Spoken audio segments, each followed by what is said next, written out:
அதே நீங்க பாக்குறீங்க, தொழுகிறாங்க, ஒழு செய்யறாங்க, ஒழு செய்யக்கூடிய நேரத்தில் ஒவ்வொரு உறுப்புக்கும் ஒரு துவா ஓதுவாங்க. பார்த்துருக்கிறீங்களா? தொழுகைக்கு வரும்போது கையை கழுவும் போது ஒரு துவா, வாயை குப்பளிக்கிறதுக்கு ஒரு துவா, துவாயை மஸ்னூன்னு ஒரு புத்தகம் கூட போட்டிருப்பாங்க, பார்த்துருப்பீங்க. மஸ்னூன் துவாக்கள், சுன்னத்தான துவாக்கள்னு போட்டிருப்பாங்க.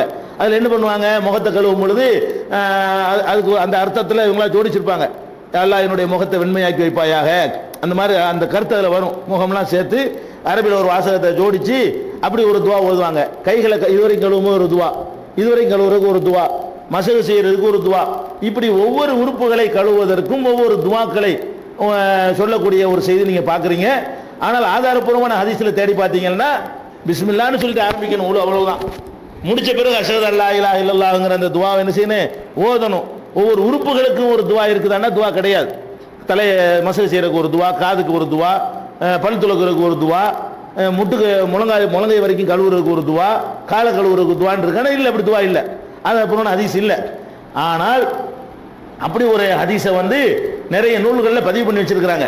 இமாம் அஹ்மது இப்னு ஹம்பல் அவர்கள் சொல்றாங்க, அக்ரபு மாருய பிஹா அஹாதீது தஸ்மியா அலல் உலு. அந்த ஒழு சம்பந்தமா வரக்கூடிய துவாவை எடுத்துக்கொண்டோமையானால் ஒழு செய்வதற்கு பிஸ்மில்லா சொல்றோமே, அதுதான் இருக்குது, அதுதான் இருக்குது. லா யஸ்புத்து பி அப்புறம் அஹாதீது திக்ரி அலா அல்லாஹில் உலூஇ குல்லுஹா பாத்திலத்துன் லைஸ ஃபீஹா ஷைஉன் யஸீஹு. ஒழு செய்யும் பொழுது துவா ஓதணும் என்று சொல்ற எல்லா ஹதீஸுகளுமே இட்டுக்கட்டப்பட்ட பொய்களாக இருக்கிறது. ஒரு செய்தியும் ஏற்கத்தக்கதா இல்ல, ஆதாரப்பூர்வமானதை இல்லைன்னு சொல்லி அஹ்மது இப்னு ஹம்பல் உள்ளிட்ட அறிஞர்கள் சொல்றாங்க. அந்த அதனால நிறைய பேர் தொழ வர மாட்டேங்கிறான். அதாவது மார்க்கத்தை புதுசா தொழ வரான்னு வைங்களேன், அவனுக்கு ஒழு செய்யறதுக்கு முகத்துக்கு ஒரு துவா, கைக்கு ஒரு துவா, காலுக்கு ஒரு துவாம்பிங்களா, இவ்வளோ கஷ்டமா தொழுகன்னு வரவன் ஓடியே போயிடலாம். இந்த சும்மா முகத்தை கழுவிட்டு நில்றான்னு சொன்னா அவன் ஈஸியாக செஞ்சிருப்பான்.